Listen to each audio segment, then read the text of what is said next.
Eu não sei se vocês conhecem a história da mitocôndria, né? Mas a mitocôndria é uma organela e ela foi agregada à nossa célula a partir de uma bactéria. Por conta disso, duas coisas. Ela tem um DNA próprio, que é diferente do nosso, e foi a partir daí que começou a acontecer ou ser possível o metabolismo aeróbico, né? Utilizando oxigênio. E aí começou a evolução da nossa espécie, né? Que é a raça humana. A mitocôndria é importantíssima para a produção de energia, ATP. Durante muitos anos ela ficou muito conhecida aí como a usina da célula, né? Mas será que é só isso a função da mitocôndria? Então assim, vamos andar um pouquinho mais, né? Quanto mais necessidade de energia o tecido tem, mais mitocôndria ele tem. Então, por exemplo, o cérebro, o fígado, o coração tem muito mais mitocôndria. E cada célula desses órgãos pode chegar a ter centenas de mitocôndrias, tá? E aí, quando se fala em vias do envelhecimento, uma das vias mais aceitas atualmente é o estresse oxidativo, que a gente chama, por conta do envelhecimento celular e do envelhecimento da mitocôndria.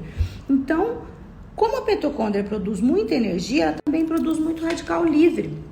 E quando essa mitocôndria começa a produzir muito radical livre e a gente tem pouco antioxidante, isso teoricamente causaria um estresse oxidativo. Entretanto, esses estudos todos aí nas teorias do envelhecimento acabou levando a outras descobertas, tá?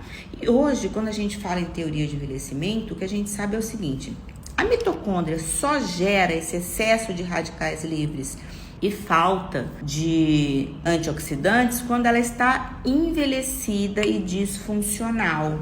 E isso ocorre justamente porque quando existe um encurtamento dos telômeros, tanto do DNA nuclear quanto do DNA mitocondrial, tanto a célula pode se tornar disfuncional quanto a mitocôndria pode se tornar disfuncional e gerar esse desequilíbrio. Então hoje acredita-se, e eu acredito nessa teoria, que o encurtamento dos telômeros teoricamente vem primeiro do que a disfunção mitocondrial. E isso nos leva a um pensamento muito interessante. O primeiro pensamento é que a gente tem que tentar preservar nossos telômeros mais longos, tá? E quem quiser saber sobre isso, vai lá na minha bio e baixa o e-book, que é bem importante. E quanto às mitocôndrias, a gente tem que ter o seguinte pensamento. Antigamente a gente pensava que era só dar antioxidante que ia resolver o problema, e não é bem assim, porque cada vez que um antioxidante quebra o outro, ele se torna um oxidante, a gente tem que respeitar isso.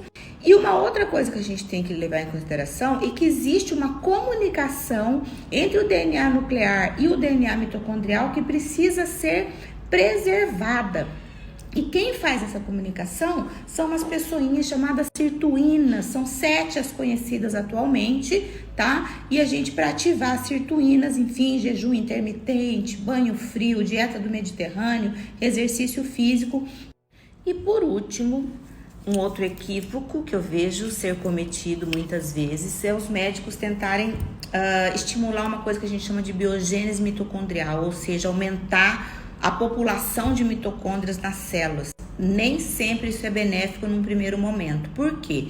Se essas mitocôndrias forem disfuncionais, você vai aumentar a população de mitocôndrias disfuncionais. Esse não é um bom negócio.